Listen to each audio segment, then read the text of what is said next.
Olá, amados irmãos em Cristo, eu saúdo a todos com a paz do Senhor Jesus.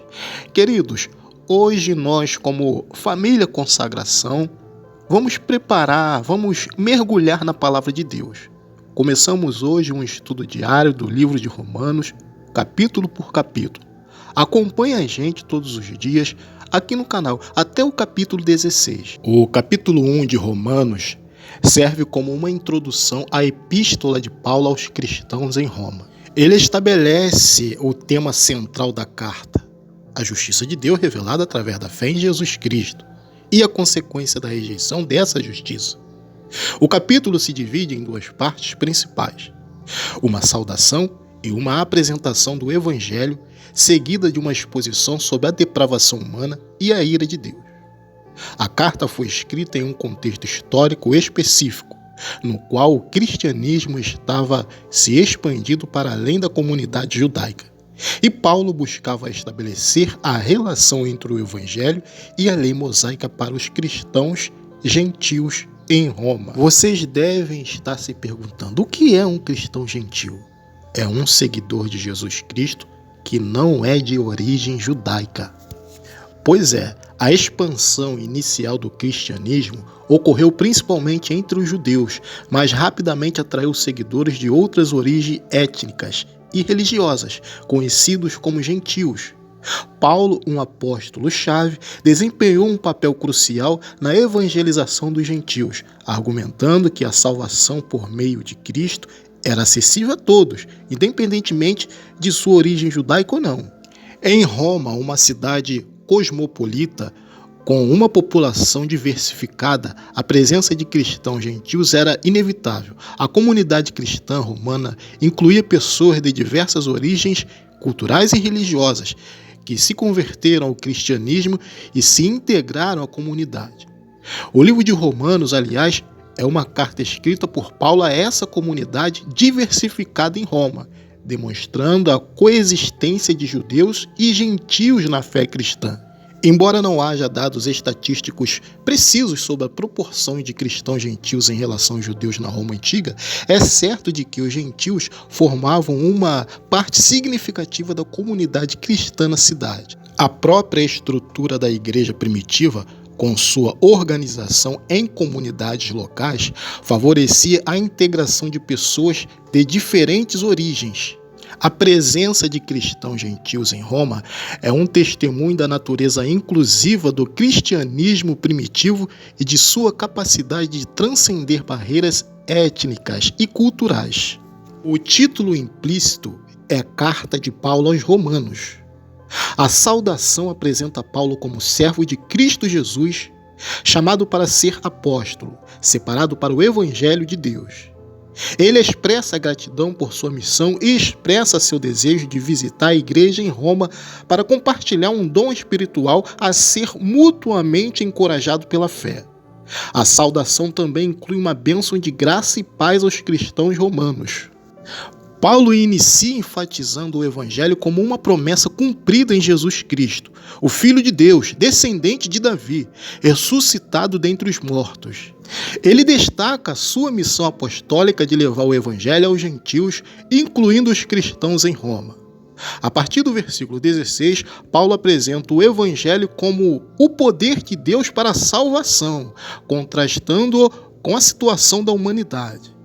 Ele argumenta que a ira de Deus é revelada contra a impiedade e a injustiça daqueles que suprimem a verdade sobre Deus, que é evidente na criação e na consciência humana. Os versículos 18 a 32 descreve a depravação moral da humanidade, que, conhecendo a Deus, o rejeitou e se entregou à imoralidade e à idolatria, culminando em um estado de total depravação moral e espiritual. Romanos 1:9. Porque Deus, a quem sirvo em meu espírito no Evangelho de seu Filho. Este versículo é de suma importância. Paulo não apenas declara seu serviço a Deus, mas especifica que este serviço é em seu espírito. espírito. Isso indica um serviço profundo, interior, proveniente do coração e não apenas um serviço externo ou ritualístico. A frase anunciando o evangelho de seu filho conecta diretamente esse serviço espiritual à proclamação da mensagem de salvação em Cristo.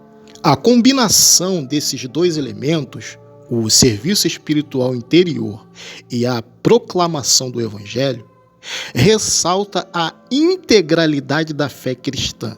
Essa afirmação ressoa com o princípio expresso em Provérbios 20, versículo 27. O espírito do homem é a lâmpada do Senhor que sonda o íntimo do seu ser. Assim, o espírito de Paulo, iluminado pelo Senhor, guiava seu serviço e sua proclamação do evangelho.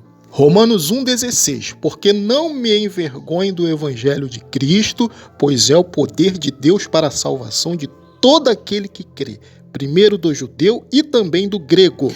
Paulo afirma sua convicção inabalável no evangelho como o poder de Deus para a salvação, disponível para todos, independentemente de origem.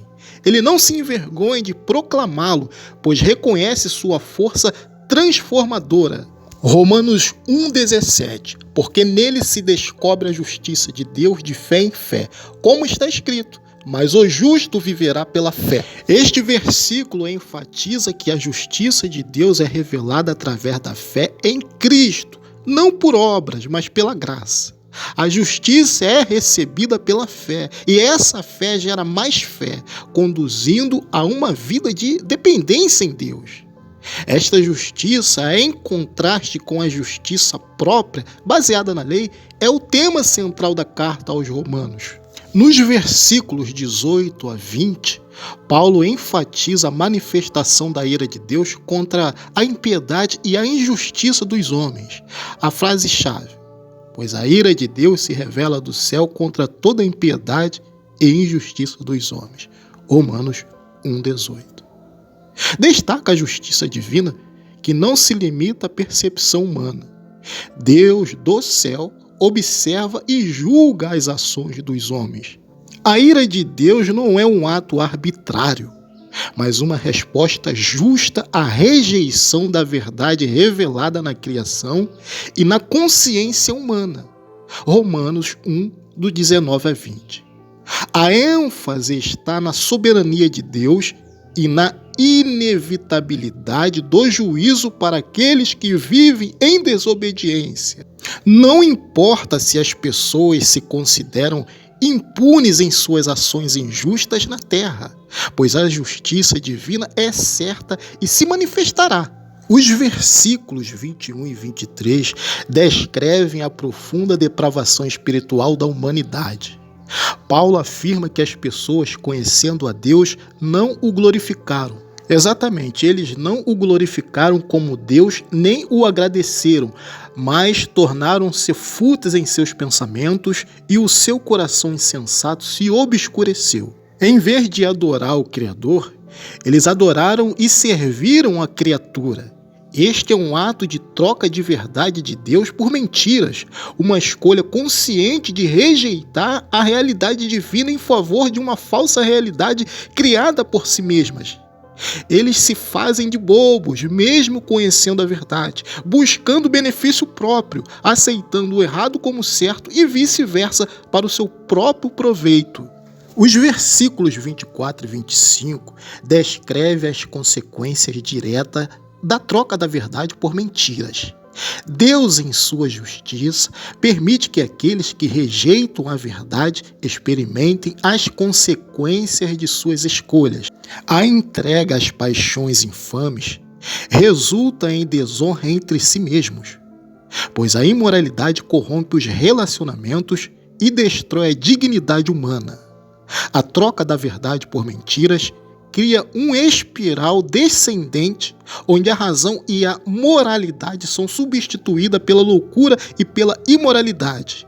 Deus, em sua soberania, não impede esse processo. Exatamente, ele permite que as consequências naturais da rejeição da verdade se manifestem. Os versículos 26 e 29 descrevem a crescente degradação moral como uma consequência da rejeição da verdade divina. Deus, em sua justiça, os entregou a paixões vergonhosas. Romanos 1, 26. Permitindo que a imoralidade e a depravação se instalem. A recusa em reconhecer a sabedoria e o conhecimento de Deus leva a um estado de insensatez e loucura espiritual. Romanos 1, 28. Eles se entregam a práticas contrárias à natureza humana, como se tivessem perdido a capacidade de discernir o certo do errado. Este processo de degradação culmina em uma lista de pecados graves. Romanos 1, 29, demonstrando a extensão da corrupção moral resultante da rejeição de Deus. A lista de pecados em Romanos 1, 29 ilustra a extensão da depravação humana. Exatamente, vejam só, irmãos, cheios de toda iniquidade, malícia, avareza, maldade, cheios de inveja, homicídio, contenda, engano, malignidade, são murmuradores, caluniadores, aborrecedores de Deus, injuriosos, soberbos, presunçosos, inventores de males, desobedientes a pais e mães, nécios, infiéis, sem afeição natural, implacáveis, sem misericórdia. Olha só quantas coisas. Os versículos 30 e 32 descrevem a crescente depravação moral que resulta da rejeição da verdade. A lista de pecados é extensa e abrangente, mostrando a profundidade da corrupção humana. A ênfase aqui é na justiça de Deus, que não tolera a impiedade, e a injustiça, que se manifesta como ira contra aqueles que rejeitam a verdade. Paulo conclui esta seção com uma declaração forte sobre a justiça de Deus e a responsabilidade humana, conhecendo o juízo de Deus, que os que tais coisas praticam são dignos de morte. Pois é, não somente as praticam, mas também aprovam os que as praticam. Romanos 1, 32. Vamos à conclusão? O capítulo 1 de Romanos estabelece a base teológica para a carta inteira. Ele enfatiza a importância do Evangelho como o poder de Deus para a salvação. Romanos 1,16. A necessidade de um serviço espiritual genuíno. Romanos 1,9. E a justiça de Deus obtida pela fé. Romanos 1,17. A ênfase no serviço espiritual de Paulo, conforme descrito em Romanos 1,9, destaca a importância da interioridade da fé e sua conexão com a proclamação do Evangelho. A descrição da ira de Deus nos versículos 18 e 32 serve como um alerta e uma demonstração da justiça divina. A análise dos versículos 21 a 23 revela a natureza da escolha humana de rejeitar a verdade divina em busca de benefícios próprios, mesmo conhecendo a verdade. A discussão dos versículos 24 e 25 demonstra as consequências inevitáveis da rejeição da verdade, culminando na degradação moral e na desonra. A análise dos versículos 26 e 29 mostra a progressão da depravação moral como consequência da rejeição de Deus, culminando em um estado de loucura e imoralidade. No entanto, é importante lembrar que a mensagem central de Romanos não é apenas o juízo, mas também a graça e a misericórdia de Deus oferecidas em Jesus Cristo, que é o tema que Paulo desenvolverá nos capítulos seguintes. A descrição da depravação humana serve para destacar a necessidade da salvação oferecida por Cristo.